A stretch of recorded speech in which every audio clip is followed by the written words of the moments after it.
Greetings, my fellow freeloaders and sovereign thinkers. This is LL3's newest podcast. My name is Craig, transmitting from the beautiful swampy mangroves of South Florida. And today's date, Saturday, January 11th, 2015. Oh yeah, just mellowed out a little bit. Just got off of work. Got to be back there later on. So a little groggy, but I'll manage. However, someone sent us a good article written by Chuck Baldwin. It was on Facebook. I'd like to thank that person for posting it out there, because this is in reference to the Confederate battle flag, which many of the people still believe it is hatred, racism, bigotry, etc. However, we have to look at everything on this horrific conflict a lot broader than what they teach you in school. Even the neocons may get offended by it, but who cares? Your mind has to be very thorough and observant. So Pastor Chuck Baldwin did this commentary and article, which is entitled "The Confederate Flag Needs to Be Raised, Not Lowered." Came out July 9th of this year on newswithviews.com. I read it yesterday, so I believe I got to take the initiative on enlightening everyone else on this particular subject. And as it reads, ladies and gentlemen, I submit what we see happening in the United States today is an apt illustration of why the Confederate flag was raised in the first place. What we see materializing before our very eyes is tyranny. Tyranny over the freedom of expression. Tyranny over the freedom of association. Tyranny over the freedom of speech. And tyranny over the freedom of conscience. In 1864, Confederate General Patrick Selburne warned his fellow Southerners of the historical consequences should the South lose their war for independence. He was truly a prophet. He said if the South lost, it means that the history of his heroic struggle will be written by the enemy, that our youth will be trained by the Northern school teachers and will learn from the schools' books their version of the war. We'll be impressed by all of the influences of history and education to regard our gallant dead as traitors and our mined veterans as fit subjects for derision. No truer words were ever spoken. History revisionists flooded America's public schools with northern propaganda about the people who attempted to secede from the United States, characterizing them as racist, extremists, radicals, hate mongers, traitors, etc. You know, the same way that people in our federal government and news media attempt to characterize Christians, patriots, war veterans, constitutionalists, et al. Today. Just an example. Folks, please understand that the only people in 1861 who believed that states did not have the right to secede were Abraham Lincoln and his radical Republicans. Just to let you folks know, which is not in the document, that the radical Republicans around that time were former members of the Whig Party. Something to think about. To say that the southern states did not have the right to secede from the United States is to say that the 13 colonies did not have the right to secede from Great Britain. One cannot be right and the other wrong. If one is right, both are right. How can we celebrate our Declaration of Independence in 1776 and then turn around and condemn the Declaration of Independence of the Confederacy in 1861? Talk about hypocrisy. In fact, Southern states were not the only states that talked about secession. After the Southern states seceded, the state of Maryland fulfilled intended to join them. In September of 1861, Lincoln sent federal troops to the state capitol and seized the legislature by force in order to prevent them from voting. Talk about a hammer fist.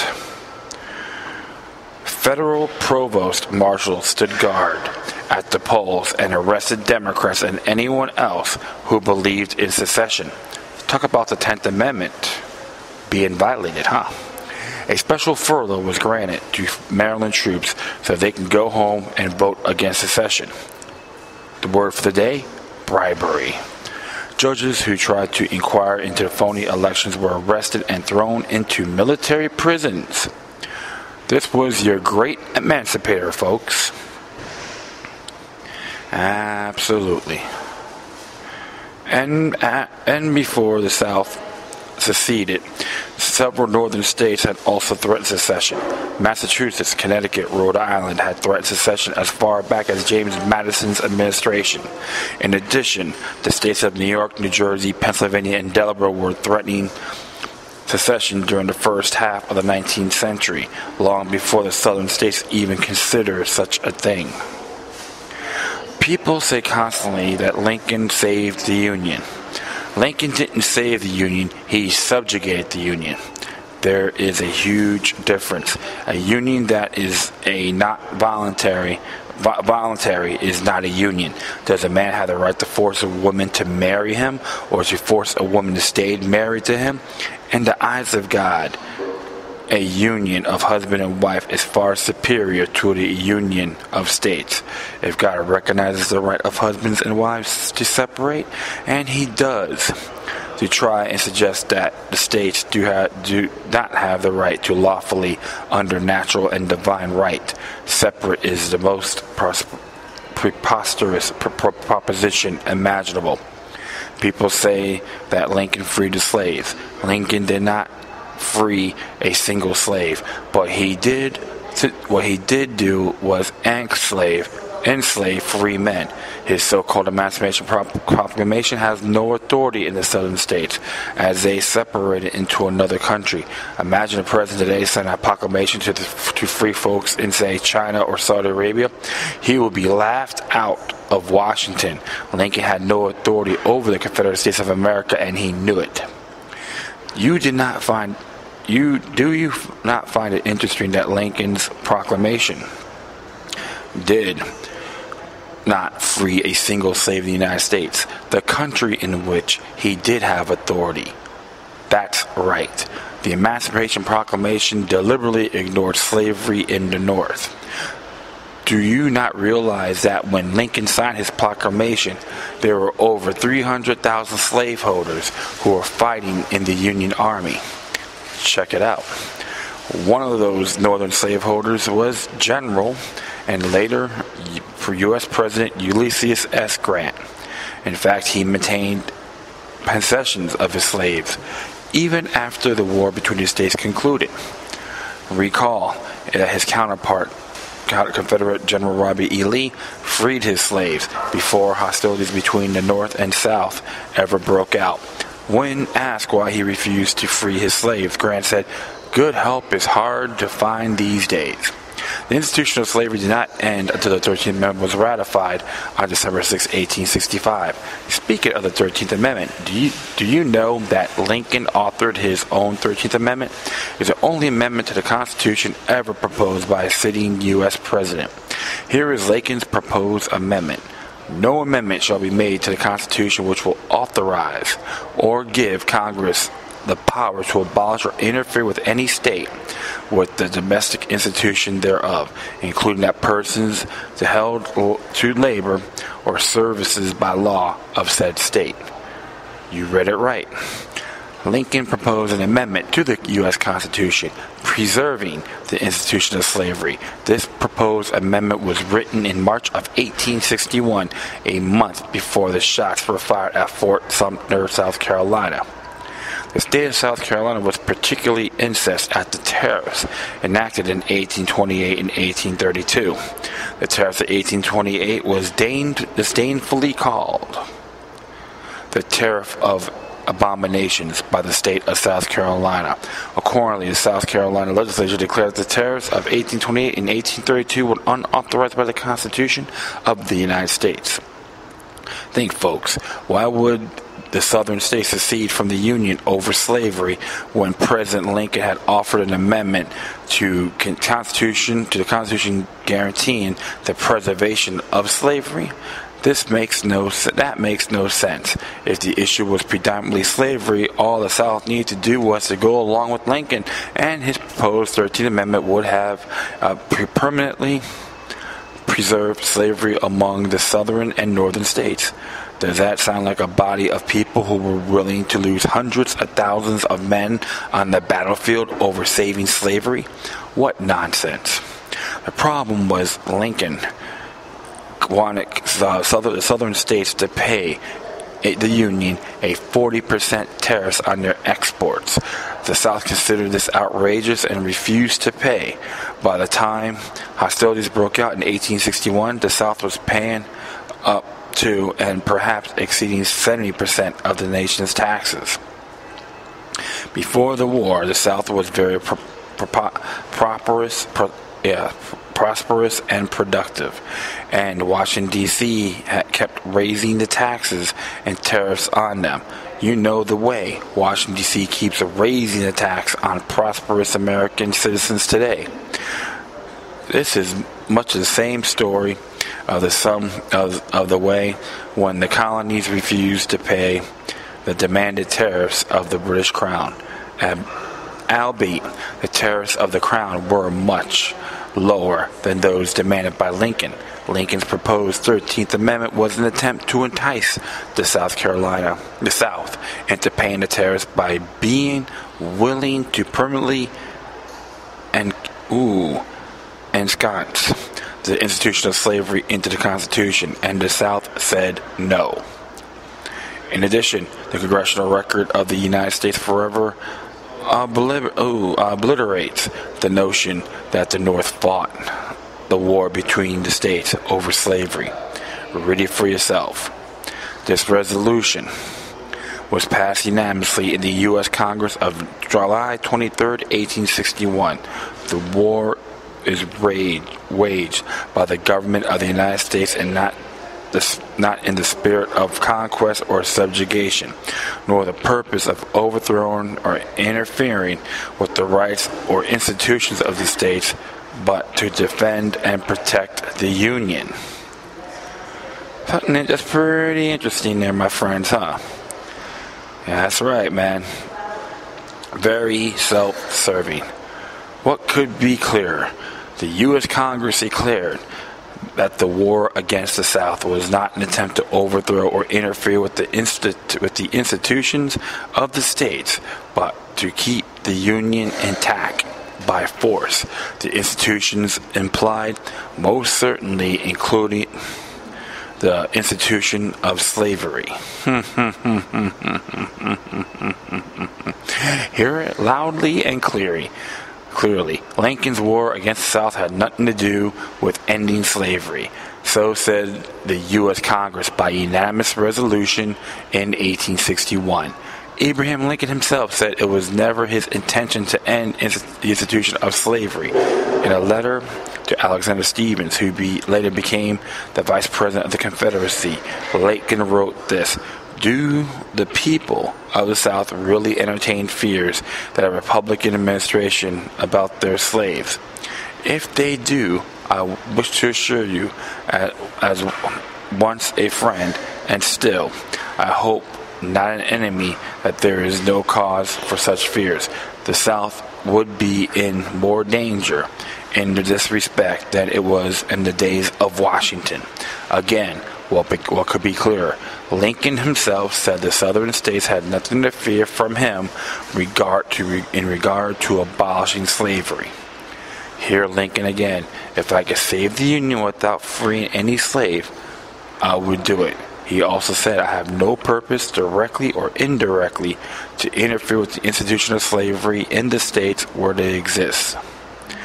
I believe I have no lawful right to do so, and I have no inclination to do so." The idea that the Confederate flag actually were 5 of them, stood for racism, bigotry, hatred, and slavery. It is so much hogwash. In fact, if one truly wants to discover who the racist was in 1861, just read the words of Mr. Lincoln. On August 14th, 1862, Abraham Lincoln invited a group of black people to the White House. In his address to them, he told them of his plans to colonize them all back to Africa. Listen to what he told these folks.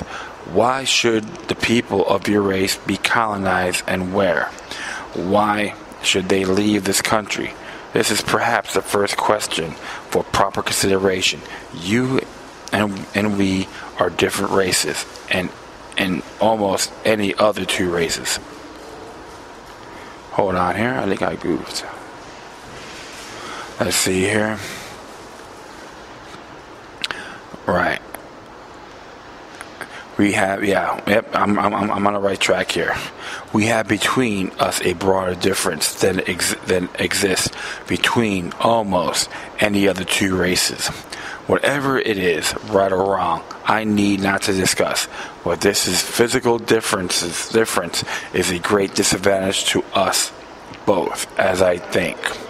Your race suffers very greatly, many of them, by living among us, while ours suffers from your presence. In a word, we suffer from on each side.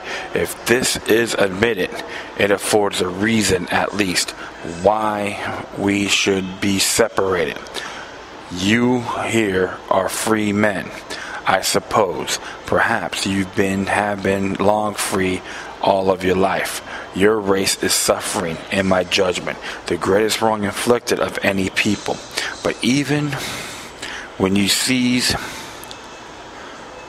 to be slaves, you are yet far removed from being placed on an equality with the white race. The aspiration of men is to enjoy equality with the best when free, but this broad continent, not a single man of your race is made the equal of a single man of our race. Did you hear that, what Lincoln said? He said that black people would never be equal with white people, even if they all obtained their freedom from slavery. If that isn't a racist statement, I've never heard one. Lincoln's statements above is not isolated. In Charleston, Illinois, in 1858, Lincoln said in a speech, I am not, nor have been, in favor of bringing about in any way the social and political equality of the white and black races. I am not, nor will ever have been in favor of making voters or jurors of Negroes, nor of qualifying them to hold office, nor to intermarry with white people. I will say, in addition to this, that there is a physical difference between the black and white races, which I believe will forever forbid the 2 races from living together on social and or political equality.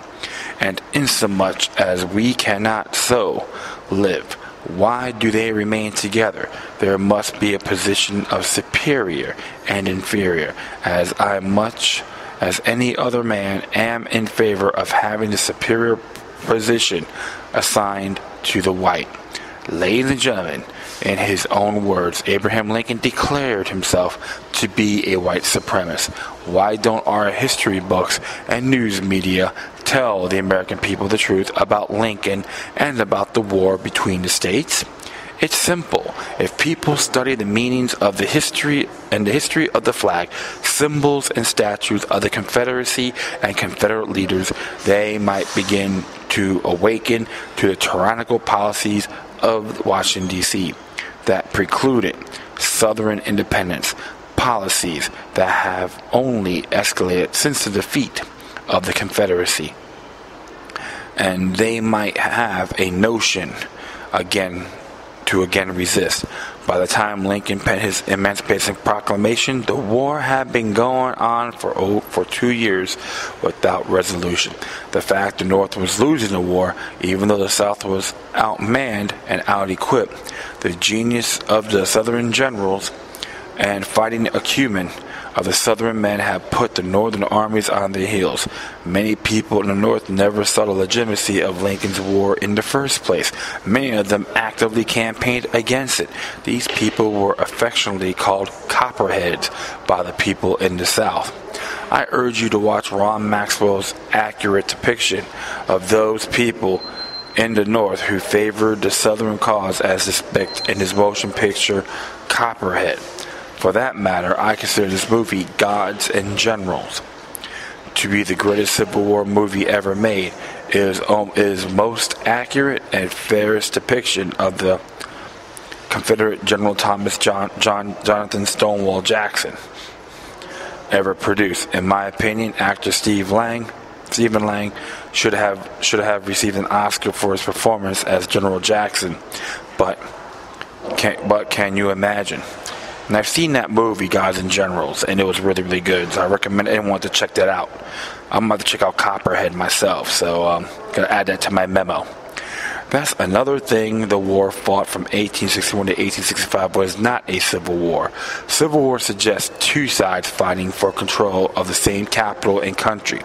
The South didn't want to take over Washington, D.C., no more than their forebears wanted to take over London. They wanted to be separate. They wanted to separate from Washington, D.C., just as America's founding fathers wanted to separate from Great Britain. The proper name for the war are either the War Between the States, the War of Southern Independence, or more fittingly, the War of Northern Aggression. Had the South wanted to take over Washington, they could have done so with the very first battle of the Civil War, when Lincoln ordered federal troops to invade England in the first Battle of Manassas, called the Battle of Bull Run by the North. Confederate troops sent the Yankees running for their lives all the way back to Washington. Had the Confederates pursued them, they could have easily taken the city of Washington, D.C., seized Abraham Lincoln, and perhaps ended the war before it really began. But General Broward and the others had no intention of fighting an aggressive war against the North. They were merely wanted to defend the South against the aggression of the North. In order to rally people in the North, Lincoln needed a moral crusade. That's what his Emancipation Proclamation was all about. This explains why his proclamation was not penned until 1863. After 2 years of fruitless fighting, he was counting on the people to the North to stop resisting his war against the South if they thought it was some kind of holy war. Plus, Lincoln was hoping that the proclamation would entice blacks in the South to insurrect against Southern whites. If thousands of blacks would begin to wage war against their white neighbors, the fighting men of the Southern armies would have to leave the battlefields and go home to defend their families. This never happened. Not only did blacks not riot against the whites of the South, many black men volunteered to fight alongside with their white friends and neighbors in the Confederate Army, unlike the blacks in the North, who were conscripted by Lincoln and forced to fight in segregated units. Thousands of blacks in the South fought their own free will in a fully integrated Southern Army. I bet your history book never told you about that. If once a banned racist flag, one would have banned the British flag. Ships bearing the Union Jack shipped over 5 million African slaves to countries all over the world, including the British colonies in North America. The other slave ships flew the Dutch flag and the Portuguese flag and the Spanish flag and, yes, the U.S. flag, but not one single slave ship flew the Confederate flag, not one. By the time Lincoln launched his war against the Southern states, the slavery was already a dying institution. The entire country, including the South, recognized the moral evil of slavery and wanted to end. Only a small fraction of Southerners even owned slaves. The slave trade has ended in 1808 per the U.S. Constitution, and the practice of slavery was quickly dying too. In another few years, with an advent of agricultural machinery, slavery would have ended peacefully, just as like it had in England. It didn't take a national war and the deaths of over 500,000 men to end slavery in Great Britain. America's so-called war was absolutely unnecessary. The greed of the greed of Lincoln's radical Republicans in the North, combined with the cold, callous heart of Lincoln himself, is responsible for the tragedy of the Civil War. And look what is happening now. In one instant, after one deranged young man killed 9 black people and who ostensibly photoshopped a picture of himself with the Confederate flag, the entire political and media establishments in the country go all out crusades to remove all semblances of the Confederacy. The speed in which all that has happened suggests that this was a planned, orchestrated event by the powers that be, PTB, and it is a mere coincidence that this took place at the exact time the U.S. Supreme Court decided to legalize same-sex marriage. I think not. Could we say distraction? The Confederate battle flag flies the St. Andrew's cross. Of course, Andrew was the first disciple of Jesus Christ, brother of Simon, Peter, and Christian, martyr, who was crucified on an X-shaped cross around the age of 90. Andrew is a patron saint of both Russia and Scotland. In the 1800s, up to 75% of the people in the South were either Scotch or Scot-Irish. The Confederate battle flag.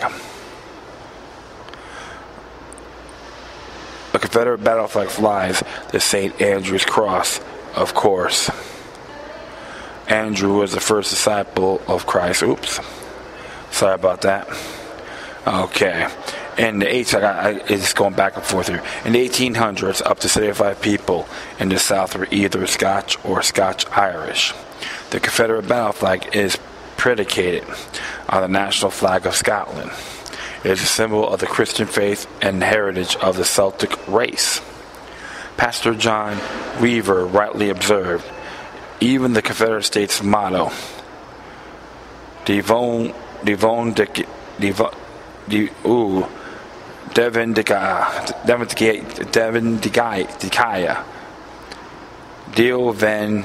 Dikaya. I gotta pronounce that. Means the Lord is our vindicator. Illustrates the sovereignty and the righteousness of God. The St. Andrew's cross is also known as the Greek letter Chia or Chi, and has historically been used to represent Jesus Christ. Why do you think people write Merry Xmas? Just to give you an illustration, the X is a Greek letter, Chia, and it has been historically used for Christ. Moreover, the importance was understood by educated and uneducated people alike. When an uneducated man, one that could not write, needed to sign his name, please tell me what the letter he made? An X. Why? Because he was saying, I'm taking an oath under God, and I'm recognizing the sovereignty of God and the providence of God, and I'm pledging my faith. I may tell you the Confederate flag is indeed a Christian flag because it has the cross of the St. Andrew, who was a Christian martyr, and the letter X always been used to represent Christ, and to attack the flag is to deny sovereignty, the majesty, and the might of the Lord Jesus Christ and his divine role in our history, culture, and life.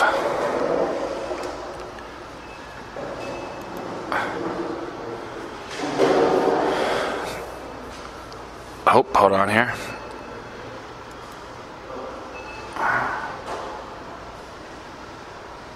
Oh, one moment. Sorry about that. I gotta check something out here. Okay. And right one moment, I just made a little glitch here. Many other facts that I referenced in this column were included in a message delivered several years ago by Pastor John Weaver. I want to thank John for preaching such a powerful message indeed, a needed message. Read or watch Reverend Pastor Weaver's sermon, The Truth About the Battle Flag, here. There's a link for that. And continue on. Combine all the current attacks against biblical and traditional marriage, the attacks against all things Confederate, the attacks against all things Christian, and the attacks against all things constitutional. And what we are witnessing is a heightened example of why the Confederate battle flag was created to begin with. Virtually every act of federal usurpation of liberty that we are witnessing today and have been witnessing for much of the 20th century, it is the result of Lincoln's war against the South. Truly, we are living in Lincoln's America, not Washington's and Jefferson's America. Washington and Jefferson's America died at Appomattox Courthouse in 1865. Instead of lowering the Confederate flag, we should be raising it. Wow. I have done a lot of homework on this too for a very good long time. And I always recommend people look up the Constitution of the Confederate States of America, especially one book by Marshall De Rosa, who is a college professor in political science at Florida Atlantic University. I've seen the man spoke like 3 times, and he's very sincere and very enlightening, because he don't want to see people out there that think that the Confederacy were evil, wicked individuals. They may have the rough edges, absolutely. That's part of government. But the way the thing's being exploited about the Confederate flag was absolutely unacceptable. And I'm just some ragtag maverick from Brooklyn, New York, and I'm saying this, speaking my mind on it.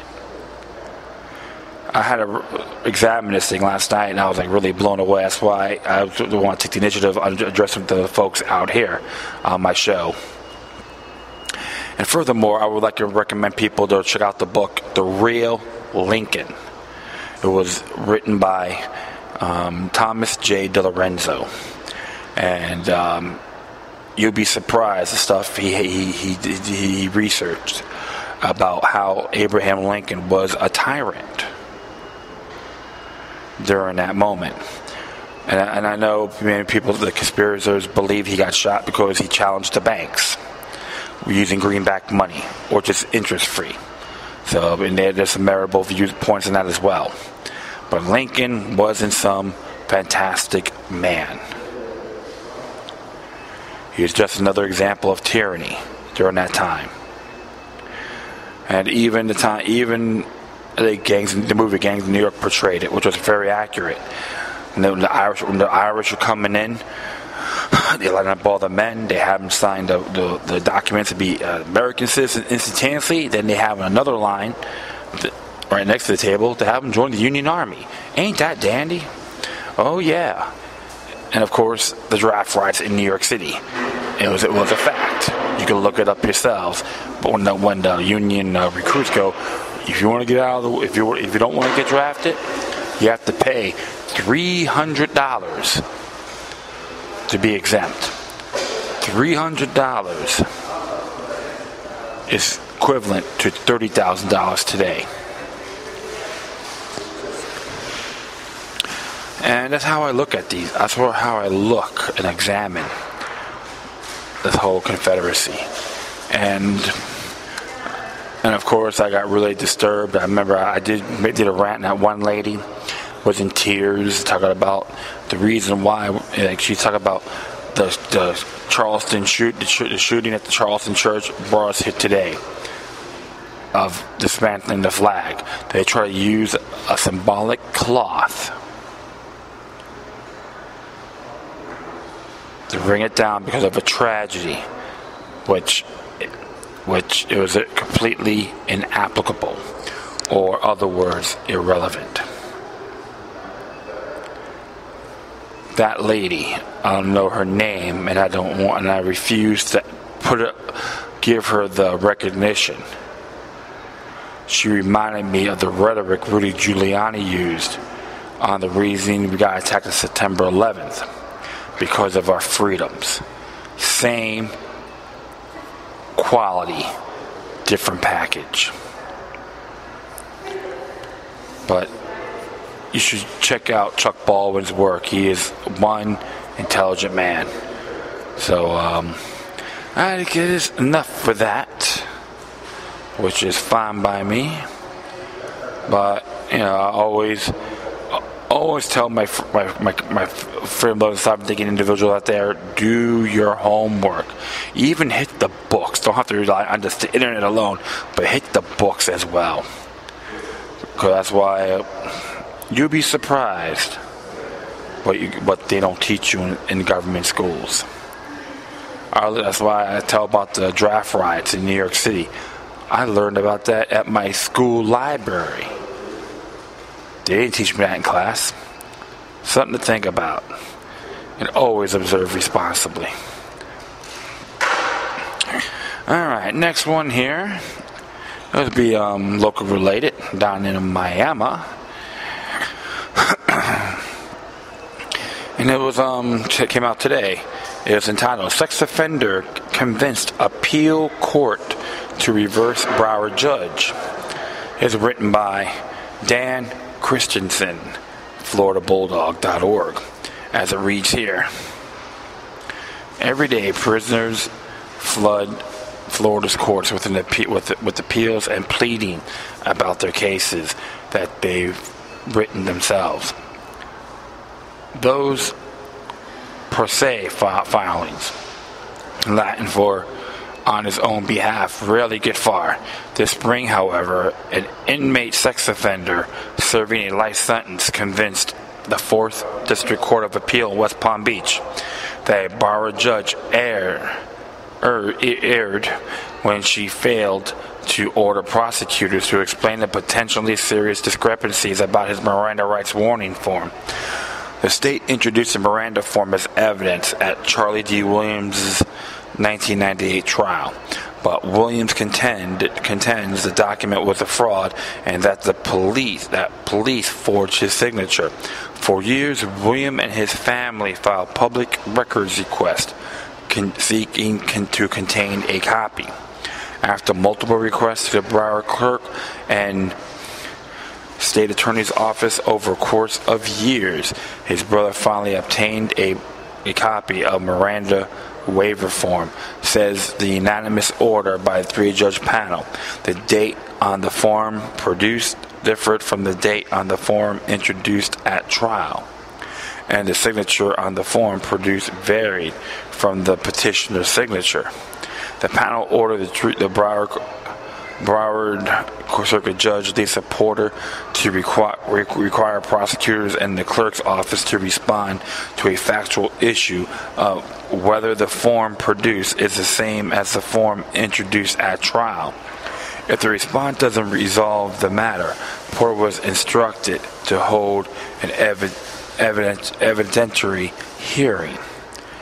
The court made issued its mandate to Judge Porter on June 12th after denying a request for reconsideration by the Florida Assistant Attorney General Richard Valtunis, who in previous court papers called Williams' assertions outlandish allegations of fraud and skullduggery. The judge had not taken action as of Monday.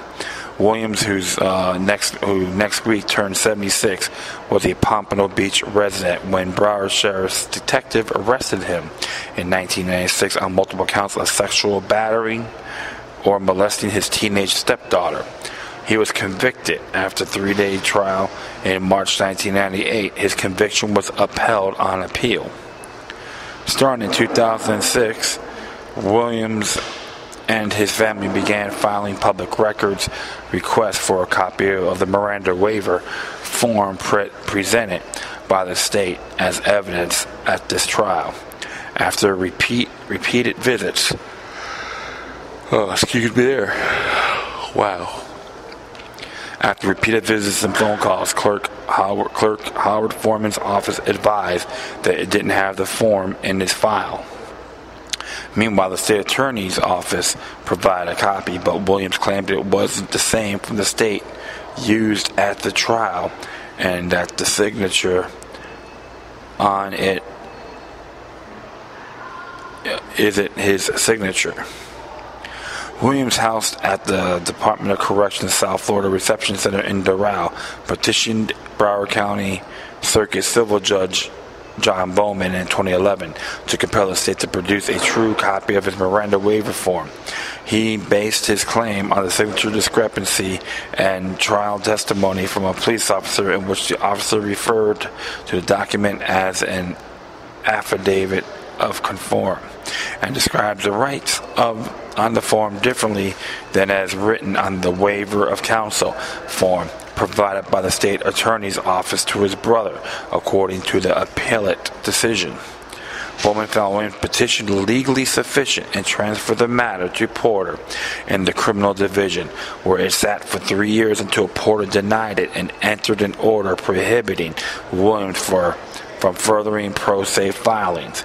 Because the petition established a legal sufficient basis for relief as determined by the civil circuit court judge, the criminal court judge erred in denying the petition, the appeals court decision says. Interesting, huh?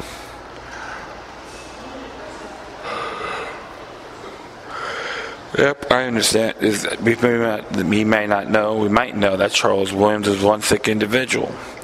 However, when it comes to governmental paperwork, including Miranda forms and so forth, that's public information. That's guaranteed under Article 1, Section 24 of the Florida Constitution. You can look it up yourself. That has to be public. You can't just argue with that. If you get a copy, pay a fee, well, that's no big deal. It happened. I can get it too. So,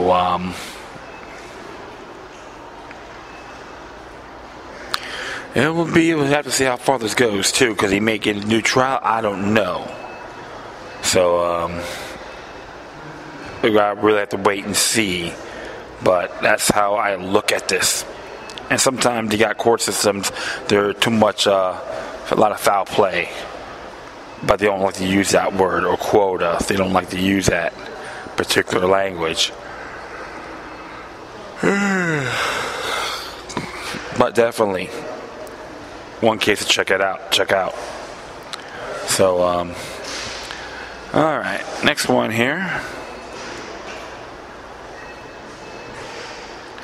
It's entitled, is by thetruthactivist.com. It's entitled, this mycologist holds a patent that could destroy Monsanto. It was done by Anonymous. Came out today, July 11th. And it says here, Paul Statman has figured out how to use Mother Nature to safely control over 200 species and insects.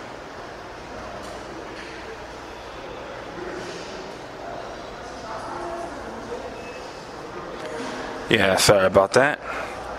And I had a little yawn. So we'll just continue on here. And as it reads, close this up. Monsanto, the biotech company found to be the most hated organizations in the world, is responsible for a number of dirty dealings that have earned it such a reputation. The creator of Agent Orange, a deadly herbicide responsible for thousands of disfigurements and birth defects in Vietnam, and glyphosate, recently declared to be probably carcinogenic, by the WHO, which is the World Health Organization. It's for good reason. Individuals everywhere are banding together to boycott the giant company and its foul play. Don't believe us? Watch Food Inc. There's a link for that. Alright, as I go along here. But although awareness is being raised every day, enlightening individuals on why they should opt for organic seeds, local produce, and support biodynamic agricultural methods, few feel confident in their efforts will actually help to put the agri-giant out of business based upon the following news. However, we believe there's a reason to be hopeful. In 2006, Paul Statmans, well, sorry about that, the world's leading mycologist, was granted a patent that has potential to change the world.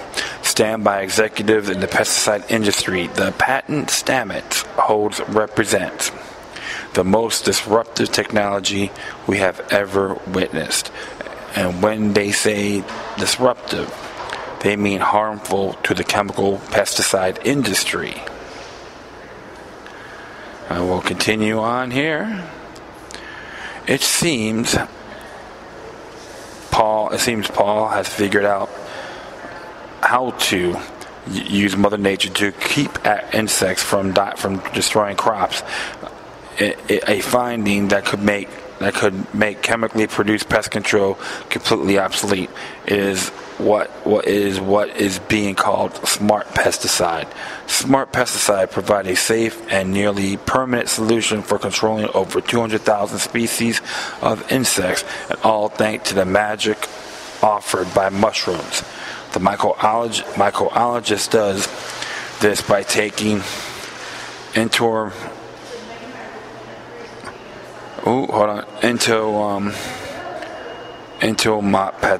pathogenic fungi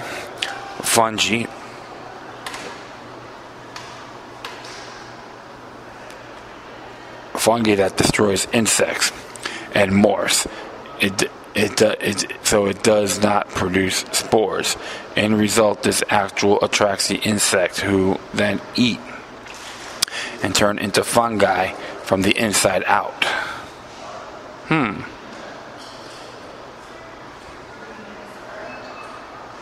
Alright, let's check this out. It shows the insect getting fungi inside out. Would it be a better world if biotech companies had limited control over crops, seeds, and the way populations grow food? Monsanto is already blamed to be responsible for the bee and monarch die-off. Who knows what other horrors could be prevented if this toxic chemical concoctions were no longer needed to grow crops. Alright, and you see him with a big mushroom. Yeah, it's been pretty slow here, sorry about that. Monsanto may have generated $16 billion in 2014, but its sales have reportedly been decreasing thanks to consumer awareness and action taken by activists. By sharing this article, you are playing an important role to help raise awareness and about alternative pest control method that potentially revolutionize the way humans grow crops. Want to learn more about Paul Statmans? Here is TED Talk he gave in 2008. There's a video link on there too, so definitely check it out. And they have other links here as well on a few patents and all that good stuff, and Google patent. So it's from the original sources, Love Clicks, and there's things on information on Paul Statmans as well. So I am really fond of that, and this is why I always tell people Mother Nature is a lot more complex than what you think. So Paul Statmans, his made it clear. He is putting awareness out there. A natural pesticide. Lots of ways things can be used. So I'm very happy to see this see this come about. And everyone, please, I am going to put this on my Spreaker page. All my footnotes going to be addressing will be on my Spreaker page, and share this to everyone you know. It will be awesome. Okay, that's just going to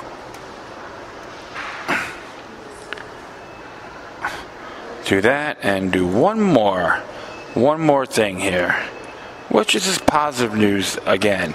And this came out July 10th by Sam Riley. It's entitled, Signs in Idaho City Warns Criminals Were Armed. And then it says here, the city of Greenleaf, Idaho wants visitors to know that it's likely they'll be met with an armed response if they attempt to victimize its residents. It posted signs announcing this is not a gun-free zone. So city code 5-6-28. So you guys can look it up yourself. Greenleaf, Idaho. Go to immunoco.com, okay?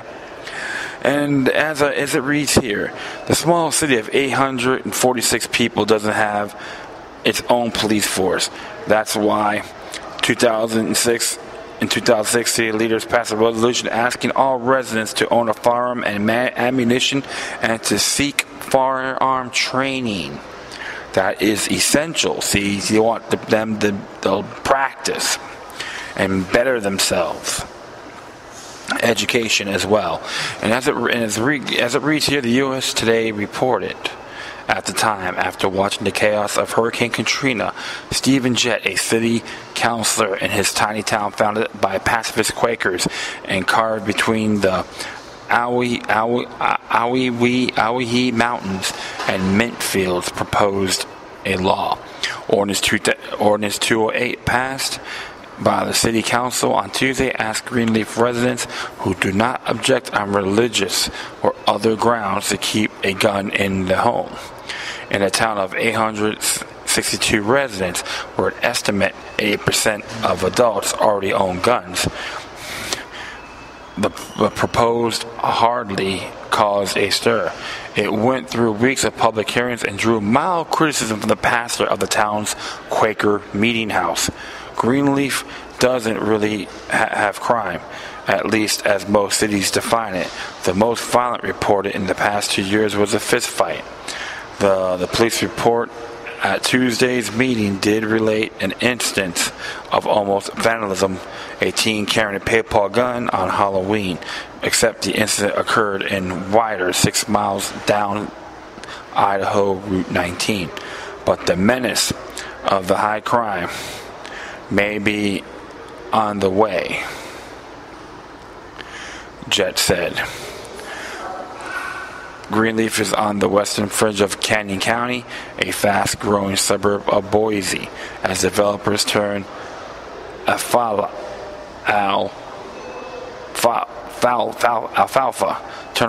rows into tract housing and hail bales give away to the big box stores. Jett wants newcomers to know criminals will not be comfortable in Greenleaf. With renewed calls from the left for more gun-free zones in recent years, Jett, along with 2 unnamed businesses in the area, have donated 5 signs to the city to let the world know where its residents stand on the issue. Myself, a city councilman, and apparently the rest of the city council agrees that gun-free zones are targets, Jett told the local Magic Valley News. If you look at the shootings that have happened, they are in gun-free zones, schools, malls, and recently churches. I want the people to know that this is not a gun-free zone, or we are not a target. Wow. So it's pretty cool. I do give them that respect. No one wants to play around. And of course, even technically, the police aren't obligated to protect you as an individual, even in Idaho. So that's why they want to believe in the first line of defense. It's not playing Rambo, it's not being macho, but they want to protect themselves and their families, loved ones, when it's really necessary. So this is why I do give Greenleaf, Idaho a thumbs up. Good homage, I would say, honorable homage. And the folks out there, like everything else, have a higher standard when you own firearms. It is not something to play with, so please don't have this imaginary satire or La La Land to own and take it for granted. It doesn't work like that. But definitely, this is a good. I'm very happy. It's a great start to get the movement going when it comes to our Bill of Rights culture in the United States, to be exact. Okay, friends, that is all for now. And I know I've yawned a couple of times and had a little delay, so forgive me, please. Feel free to download and share this throughout your social media network. If you have any questions, recommendations, love letters, hate letters, comments, criticism, or if you have a good idea or you got some cool information, please send it one way or the other with decorum. You can hit me on Facebook, Twitter, Google+, iHeartRadio for comments, and Spreaker. Or you can email me at LokiLuck3, so all together, at gmail.com. Plus, if we meet, we could talk on certain topics as well, which will be really cool. And that is all. Once again, thank you for your time. Plus, always remember that demoniac resistance is healthy for the soul and can liberate humanity. Until next time, take care of yourselves, keep on spreading the love, and may your guardian spirits be with you.